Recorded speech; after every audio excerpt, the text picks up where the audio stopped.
So we start in it's like book 2, chapter 4, the prohibition of basar v'chalav. So basar v'chalav, it's meat and dairy together mixture. It's one of the forbidden foods, as one of the forbidden mixtures, right? As we said before. Okay. So let's see, like some kind of introduction. So it says unique nature of basar v'chalav. So unique nature in what? That meat is kosher and milk is kosher. So only combination is forbidden. Continue. The 3 prohibitions regarding basar v'chalav. Basar is meat, chalav is milk. The form of cooking that are prohibited. Okay. Next one, type of benefits that are prohibited. So one of the forbidden things about the mixture, we're not allowed to benefit. So giving your dog or your cat or whoever pet is actually a benefit. Or give it to your neighbor, it's also a benefit, right? All types of meat and milk that constitute basar v'chalav. Okay, the types of meat. So it says, it's like a question, right? May a Jew be employed as a chief, as a chef, not so much, chef in a non-kosher establishment. So even though he, let's say, I don't know how is it possible. I mean, I think he has to taste food. I mean, if they're going to have his assistant to taste, there's still a big issue, right? Because why? Because he's not allowed to cook. That's a short answer. May one tell a housekeeper to grill a cheeseburger for herself, right? So let's say this housekeeper has a separate grill, right? So she lives with them, but she has a special grill, a separate grill on the backyard. Can he tell? Oh yeah, you can take. We have burgers, ready burgers. You can do whatever you want. Oh, you even if you want a cheeseburger, yeah, go ahead. You can take a burger from refrigerator. Can you tell her that? Okay. Continue. May one feed a dog food containing meat and milk? May one feed dog food containing meat and milk? Right. So that's very, very famous one. Somebody have a dog, so they have to see what food are actually kosher. Kosher meaning not for our consumption, but for consumption of animals. Okay.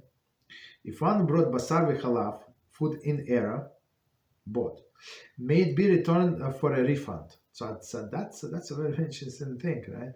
So, but in error, of course, that was not. It is not you take an advantage and you benefit. It was an error, so it's a different case. But very interesting what he says. Okay, next question.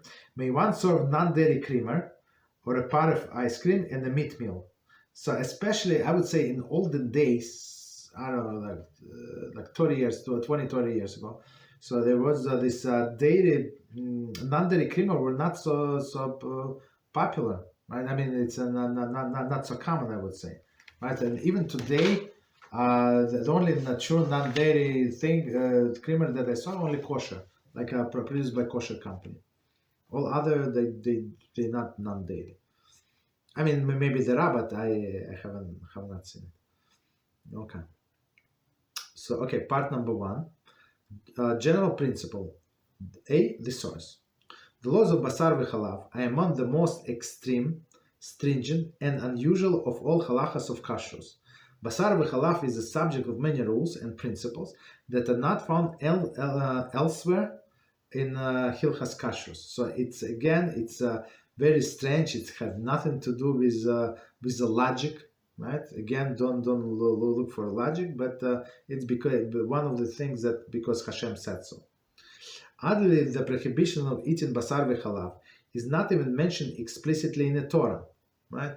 Rather, the Torah prohibits cooking a kid, right, baby goat, in a mother's milk. Right? That's what Torah says. It does not say like anything about eating. It says do not cook. Okay. And repeats this prohibition 3 times in exactly the same form. Okay, so it says in Shmos and in Shmos 2 places and 1 place in Dvarim. Okay, 3 times. Okay.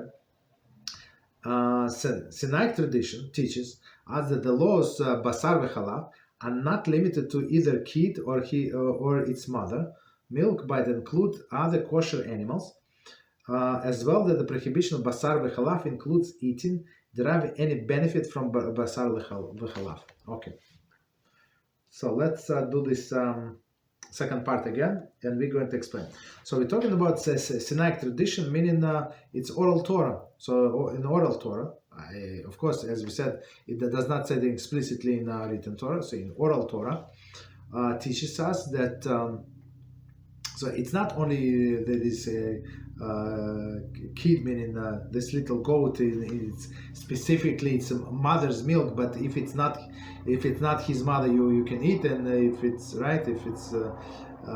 this goat in what is it, in the cow milk, you're allowed. No. So they say it's actually about all of the animals, right? And all of the in their milks, right? So okay. So let's see. So and from because this verse repeats 3 times, so we know not to cook, not to eat, and not to derive benefits. So I mean, all 3 could be at the same time. If a person cooks in order to eat and in order to derive benefit to save money or something. So, but it could be separate. As we said, for example, this chef is this Jewish person who works as a chef in a non-kosher establishment, even though he does not eat it, but he cooks it.